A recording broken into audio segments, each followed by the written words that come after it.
ഹരി ഓം. ഹരേ ഗുരുവായൂരപ്പ ശരണം. എല്ലാവർക്കും എൻ്റെ വിനീതമായ നമസ്കാരം. സംസ്കൃത നവനീതത്തിലേക്ക് എല്ലാവരെയും സ്വാഗതം ചെയ്യുന്നു. ഇന്ന് നമുക്ക് പഞ്ചാക്ഷരി മന്ത്രത്തിൻ്റെ ധ്യാനം ചൊല്ലി അതിൻ്റെ അർത്ഥം മനസ്സിലാക്കാനായിട്ട് ശ്രമിക്കാം.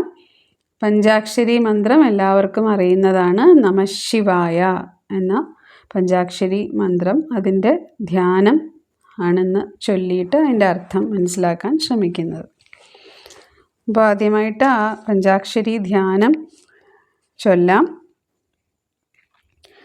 ബിഭ്രദ്ദോർഭിക്കുഠാരം മൃഗമഭയവരദൗ സുപ്രസന്നോ മഹേശ സർവാലങ്കാരദീപ്തഃ സരസിജനിലയോ വ്യാഘ്രചർമാത്തവാസ ധേയോ മുക്താപരാഗാമൃതരസകലിതാദ്രിപ്രഭ പഞ്ചവക്ത്രസ്ത്രക്ഷ കോടീരകോടിഖടിത തുഹിന രോചിഷ്കലാതുംഗമൗലി. ഇതാണ് ഇതിൻ്റെ ഈ പഞ്ചാക്ഷരി ധ്യാനം. ഇനി ഇതിൻ്റെ പദങ്ങൾ നമുക്ക് അർത്ഥം അത് ഓരോന്നായിട്ടെടുത്ത് അതിൻ്റെ അർത്ഥം മനസ്സിലാക്കാൻ ശ്രമിക്കാം. അപ്പോൾ ഇതിൽ ഭഗവാൻ മഹാദേവൻ്റെ ആ ഒരു രൂപം ആണ് നമ്മൾ ധ്യാനിക്കുന്നത് ഈ ഒരു ധ്യാനത്തിൽ. അപ്പോൾ ഇവിടെ ആദ്യം ബിഭ്രദ്ദോർഭി എന്നുള്ള ബിഭ്രദ്ദോർഭി എന്ന് പറയുമ്പോൾ അവിടെ ബിഭ്രത് ദോർഭിഹി അങ്ങനെ രണ്ട് പദങ്ങളാണ് അവിടെ ചേർന്ന് വരുന്നത്. അപ്പോൾ ബിഭ്രത് എന്ന് പറയുമ്പോൾ അതിൻ്റെ അർത്ഥം വരുന്നത് അതിങ്ങനെ പിടിച്ചിരിക്കുന്നു അല്ലെങ്കിൽ ധരിച്ചിരിക്കുന്നു എന്നുള്ള അർത്ഥമാണ്. ദോർഭിഹി എന്ന് പറയുമ്പോൾ ദോഹോ എന്ന് പറയുമ്പോൾ അത് അർത്ഥം കരം, കൈ എന്നുള്ള അർത്ഥമാണ് ദോഹോ. അപ്പോൾ ദോർഭിഹി എന്ന് പറയുമ്പോൾ അവിടെ ദ്വിവചനമാണ് വരുന്നത്, രണ്ട് കരങ്ങൾ. അപ്പോൾ രണ്ട് കരങ്ങളിൽ, ഇരു കരങ്ങളിലും എന്നുള്ള അർത്ഥമാണ് ദോർഭിഹി എന്ന് പറയുന്നത്. അപ്പം ബിഭ്രദ്ദോർഭിഹി എന്ന് പറയുമ്പോൾ ഇരു കരങ്ങളിലായിട്ട് ധരിച്ചിരിക്കുന്നു. അത് ഭഗവാന്റെ ആയുധങ്ങളെക്കുറിച്ചാണ് അവിടെ ആദ്യം പറയുന്നത്. എന്തൊക്കെയാണ് ഭഗവാൻ ധരിച്ചിരിക്കുന്നത് എന്താണ്? കുഠാരം മൃഗമഭയവരദൗ. കുഠാരം എന്ന് പറയുമ്പോൾ പരശുവാണ് അതിൻ്റെ അർത്ഥം. മൃഗം എന്നവിടെ ഉദ്ദേശിക്കുന്നത്, മൃഗം എന്ന് പറഞ്ഞാൽ സംസ്കൃതത്തിൽ മാനെന്നാണ് അർത്ഥം. അപ്പോൾ മാനെന്നുള്ള പദത്തിന് തന്നെ മനസ്സ് എന്നൊരു അർത്ഥവുമുണ്ട്. അപ്പോൾ മനസ്സിനെ ഭഗവാൻ എടുത്തിരിക്കുന്നു എന്നുള്ള ആ ഒരു സങ്കല്പമാണ്. മനസ്സിനെ എടുത്തവൻ എന്നുള്ള അർത്ഥമാണ്. അപ്പോൾ അങ്ങനെയാണ് നമ്മുടെ ഏറ്റുമാനൂർ എന്ന സ്ഥലം എല്ലാവർക്കും അറിയുന്നതാണ്. അപ്പോൾ അവിടെ ഏറ്റുമാൻ എന്ന് പറയുന്നത്, ഏറ്റുമാൻ എന്ന് പറഞ്ഞാൽ മാൻ എന്ന് പറയുന്ന അവിടെ മനസ്സെന്നുള്ള അർത്ഥത്തിലാണ്. അപ്പോൾ ഏറ്റുമാൻ എന്ന് മനസ്സിനെ എടുത്തവൻ. അപ്പോൾ ഏറ്റുമാനൂരെന്ന് ഊരെന്ന് പറയുന്നത് സ്ഥലം. അപ്പോൾ മനസ്സിനെ എടുത്തവൻ, മനസ്സിനെ എടുക്കുന്നവൻ അല്ലെങ്കിൽ മനസ്സിനെ മാനിനെ എടുത്തവൻ എന്ന് പറയുമ്പോൾ മനസ്സിനെ എടുത്തവൻ എന്നാണ്. മനസ്സിനെ എടുത്തവൻ, അവൻ്റെ സ്ഥലം ഏതാണോ അത് ഏറ്റുമാനൂർ. അങ്ങനെയാണ് ഏറ്റുമാനൂർ എന്ന സ്ഥലപ്പേര് വന്നിരിക്കുന്നത്. അപ്പം ഇവിടെ മൃഗം എന്നുള്ളതിന് നമ്മൾ മനസ്സ് എന്നുള്ള അർത്ഥമാണ് അവിടെ വരുന്നത്. അപ്പോൾ ഭഗവാന്റെ ഒരു കരത്തിൽ ഭഗവാൻ പരശു പിടിച്ചിരിക്കുന്നു, മറ്റു കരത്തിൽ മനസ്സാണ്, മനസ്സിനെ എടുത്തിരിക്കുന്നു എന്നുള്ളതാണ്. പിന്നെ ഭഗവാന്റെ രണ്ട് കരങ്ങളിൽ മുദ്രകളുണ്ട്, അഭയവരദ മുദ്രകളാണ്. അപ്പോൾ അതിൽ അഭയം എന്ന് പറയുന്നത് മരണത്തെ ഇല്ലാതാക്കുന്നവൻ എന്ന അർത്ഥമാണ് അഭയം. വരദം എന്ന് പറയുമ്പോൾ അഭീഷ്ടത്തെ നൽകുന്നവൻ എന്നുള്ള അർത്ഥം. അങ്ങനെയാണ് അത് അവിടെ വരുന്നത്. അപ്പോൾ ഭഗവാന്റെ കരങ്ങളിൽ പരശുവുണ്ട്, മനസ്സിനെ ഭഗവാൻ എടുത്തിരിക്കുന്നു, അതാണ് അവിടെ മൃഗം, മാൻ എന്ന് പറഞ്ഞിരിക്കുന്നത്. അതുപോലെ തന്നെ അഭയവരദ മുദ്രകളും ധരിച്ചിരിക്കുന്നു. അഭയം മരണഭയത്തെ ഇല്ലാതാക്കുന്നു, വരദം അഭീഷ്ടത്തെ നൽകുന്നവൻ. അപ്പോൾ അങ്ങനെയുള്ള ആ ഭഗവാൻ സുപ്രസന്നോ മഹേഷ. സുപ്രസന്നോ മഹേഷ എന്ന് പറയുമ്പോൾ സുപ്രസന്നനായിട്ട് ഇരിക്കുന്ന മഹേശ്വരൻ, ദേവദേവനായ മഹാദേവൻ സുപ്രസന്നനായിരിക്കുന്നു എന്ന് പറയുന്നു. ഇനി അടുത്ത വരിയിൽ സർവാലങ്കാര ദീപ്ത സരസിജ നിലയോ വ്യാഘ്ര ചർമാത്ത വാസ. അപ്പോൾ ഭഗവാൻ ഇരിക്കുന്നത് വ്യാഘ്രചർമ്മത്തിലാണ്. വ്യാഘ്രചർമ്മം, വ്യാഘ്രം എന്ന് പറഞ്ഞാൽ പുലി എന്നാണ് അർത്ഥം. അപ്പോൾ പുലിയുടെ ചർമ്മം, പുലിത്തോല് വാസം അതിലിരിക്കുന്നു എന്നുള്ളതാണ്. ആത്തം വ്യാഘ്രചർമാത്തം എന്ന് പറഞ്ഞാൽ ആത്ത എന്ന് പറയുമ്പോൾ ആത്തം എന്ന് പറഞ്ഞാൽ സ്വീകരിക്കപ്പെട്ടത് എന്നുള്ള അർത്ഥമാണ്. അപ്പോൾ ആ പുലിത്തോലിനെ സ്വീകരിച്ച് അവിടെ ആ പുലിത്തോലിലാണ് ഭഗവാൻ ആസനസ്ഥനായിട്ട് ഇരിക്കുന്നത്. ഇനി അതിൻ്റെ ഭഗവാന്റെ വാസസ്ഥലം എങ്ങനെയുള്ളതാണ്? സർവാലങ്കാര ദീപ്ത സരസിജ നിലയോ എന്ന് പറയുന്നുണ്ട്. സർവ അലങ്കാരങ്ങളുമായിട്ട് ദീപ്ത പ്രകാശിക്കുന്ന സരസിജ നിലയം എന്ന് പറഞ്ഞാൽ ഗൃഹം അല്ലെങ്കിൽ താമസ സ്ഥലം എന്നുള്ള അർത്ഥമാണ്. അപ്പോൾ അങ്ങനെ സർവ അലങ്കാരങ്ങളോടുകൂടി പ്രകാശിക്കുന്ന വാസസ്ഥലത്തിലാണ്, താമസ സ്ഥലമാണ് ഭഗവാന്റേത്. അതാണ് അവിടെ പറയുന്നത്. പിന്നെ വ്യാഘ്രചർമ്മം പുലിത്തോലിൽ ഇരിക്കുന്നു. ഇനി അടുത്ത വരിയിൽ ധേയോ എന്നൊരു പദം അടുത്ത് വരുന്നു. ധേയോ എന്ന് പറഞ്ഞാൽ ധേയ എന്ന് പറഞ്ഞാൽ ധേയം, ധ്യാനിക്കുന്നവൻ എന്നുള്ള അർത്ഥമാണ്. ഭഗവാൻ സദാ ധ്യാനനിരതനായിട്ട് ഇരിക്കുന്ന ആളാണ്.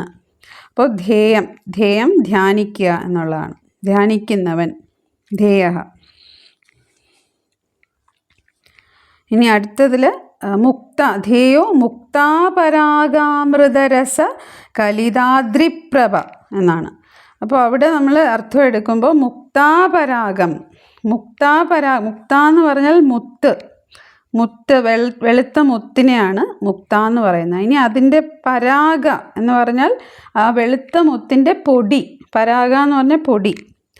അപ്പോൾ ആ വെളുത്ത മുത്തിൻ്റെ പൊടി പരാഗാമൃതരസ എന്ന് പറഞ്ഞാൽ അമൃതരസ എന്ന് അവിടെ അർത്ഥം, അമൃതരസ എന്നുള്ള പദത്തിന് അവിടെ അർത്ഥം എടുക്കേണ്ടത് അതുപോലെ ആസ്വാദനീയമായത് എന്നുള്ളതാണ്. അപ്പോൾ വെളുത്ത മുത്തിൻ്റെ പൊടി പോലെ ആസ്വാദനീയമായ അദ്രി എന്ന് പറഞ്ഞാൽ പർവ്വതം, പ്രഭ എന്ന് പറഞ്ഞാൽ അതിൻ്റെ ആ ശോഭ. അപ്പം വെളുത്ത മുത്തിൻ്റെ പൊടി എത്രത്തോളം ആസ്വാദനീയമാണോ അതുപോലെ ശോഭിക്കുന്ന പർവ്വതം. അപ്പോൾ ആ പർവ്വത ശിഖരത്തിലാണല്ലോ ഭഗവാൻ ഇരിക്കുന്നത്, കൈലാസത്തിൽ. അപ്പോൾ ആ പർവ്വതത്തിൻ്റെ മനോഹാരിതയാണ് അവിടെ വർണ്ണിക്കുന്നത്. അപ്പം ആ വെളുത്ത മുത്തിൻ്റെ പൊടി പോലെ ആസ്വാദനീയമായിട്ടുള്ള ശോഭയോടുകൂടിയ പർവ്വതത്തിൻ്റെ മുകളിൽ എങ്ങനെ ഇരിക്കുന്നു ഭഗവാൻ? അത് ഇനിയാണ് ഭഗവാന്റെ ബാക്കിയുള്ള ആ ഭഗവാന്റെ ശരീരവർണ്ണനയൊക്കെ ഇനിയാണ് വരുന്നത്.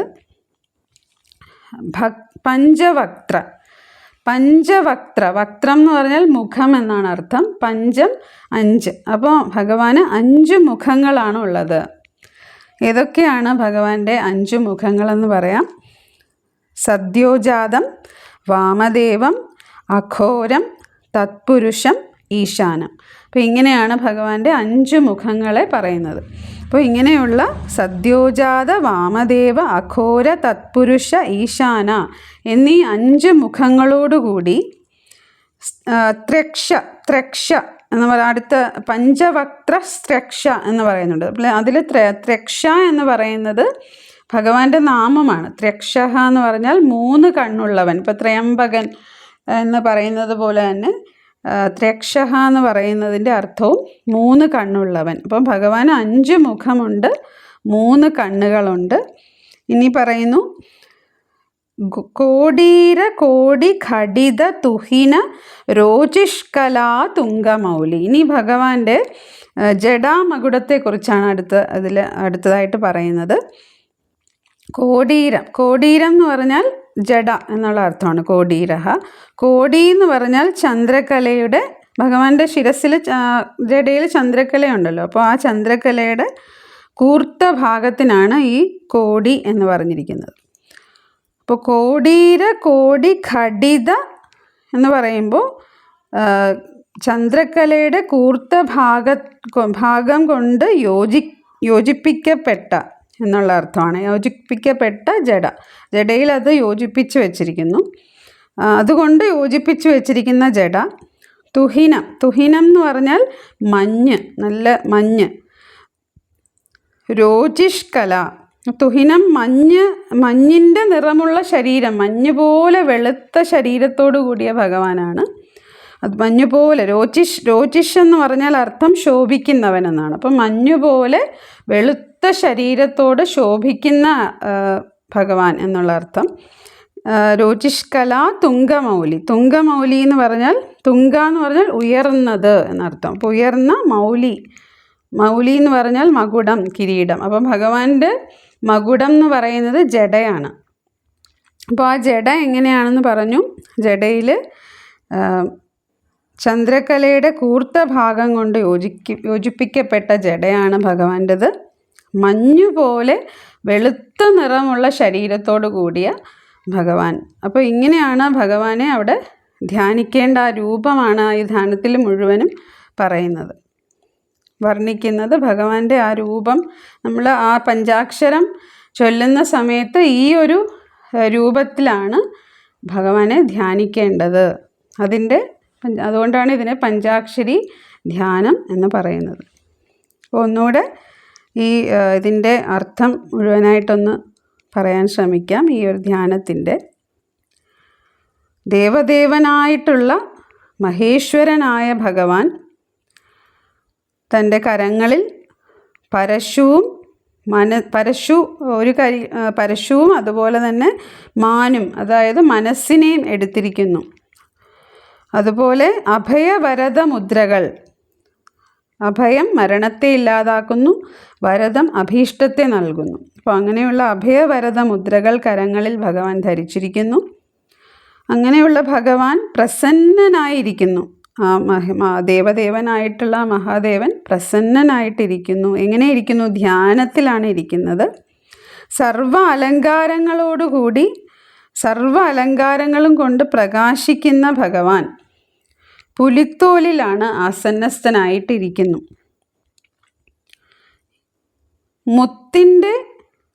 വെളുത്ത മുത്തിൻ്റെ പൊടി പോലെ ആസ്വാദനീയമായ പ്രഭയുള്ള പർവ്വതത്തിൽ, അപ്പോൾ ഇങ്ങനെ പർവ്വതത്തിൻ്റെ പുറത്ത് ഇങ്ങനെ മുത്തിൻ്റെ പൊടി ഇങ്ങനെ വെതറിയിട്ട് കഴിഞ്ഞാൽ എന്ത് ഭംഗിയായിരിക്കും, എന്തൊരു ഭംഗിയായിരിക്കും അത് കാണാൻ. അതുപോലെ ഇങ്ങനെ ആസ്വാദനീയമായിട്ടുള്ള ശോഭയോടുകൂടിയ ആ പർവ്വതത്തിൽ ഇരിക്കുകയാണ് ഭഗവാൻ, ഇരുന്നാണ് ധ്യാനിക്കുന്നത്. കൈലാസ പർവ്വതത്തിൽ അവിടെ ഇരിക്കുന്ന ഭഗവാൻ 3 കണ്ണും സദ്യോജാത, വാമദേവ, അഘോര, തത്പുരുഷ, ഈശാന എന്നീ 5 മുഖങ്ങളോടുകൂടിയും 3 കണ്ണുകളോടുകൂടിയും മഞ്ഞുപോലെ ശോഭയുള്ള വെളുത്ത ശരീരത്തോടു കൂടിയ ഭഗവാൻ ചന്ദ്രക്കലയുടെ കൂർത്ത ഭാഗം കൊണ്ട് യോജിപ്പിക്കപ്പെട്ട ഉയർന്ന ജടാമകുടത്തോടുകൂടി ഇരിക്കുന്ന ഭഗവാൻ. അപ്പോൾ അങ്ങനെയുള്ള ആ ജടാമകുടത്തോടുകൂടി ശോഭിക്കുന്ന മഞ്ഞുപോലെ വെളുത്ത നിറമുള്ള ശരീരം കൊണ്ട് ശോഭിക്കുന്ന ഭഗവാൻ ഉന്നതമായ ജടാമകുടത്തോടുകൂടി ധ്യാനത്തിൽ ഇരിക്കുന്നു. ആ കൈലാസ പർവ്വതത്തിൻ്റെ മുകളിൽ ധ്യാനിച്ചു കൊണ്ടിരിക്കുന്നു. അപ്പോൾ ഈ രൂപത്തിലാണ് ഭഗവാനെ ധ്യാനിക്കേണ്ടത് പഞ്ചാക്ഷരം ചൊല്ലുന്ന സമയത്ത്. അപ്പോൾ അവിടെ നമ്മൾ ഒന്നുകൂടെ ഈ ധ്യാനം ചൊല്ലിയതിന് ശേഷം ഇത് പൂർത്തിയാക്കാം. ബിഭ്രദ്ദോർഭിക്കുഠാരം മൃഗമഭയവരദൗ സുപ്രസന്നോ മഹേശ സർവാലങ്കാരദീപ്തഃ സരസിജനിലയോ വ്യാഘ്രചർമാത്തവാസ ധേയോ മുക്താപരാഗാമൃതരസകലിതാദ്രിപ്രഭ പഞ്ചവക്ത്രസ്ത്രക്ഷ കോടീരകോടിഘടിത തുഹിന രോചിഷ്കലാ തുംഗമൗലി. നമഃ ശിവായ. ഹരേ ഗുരുവായൂരപ്പാ ശരണം. സർവം ഗുരുപവനപുരേശ്വരാർപ്പണമസ്തു.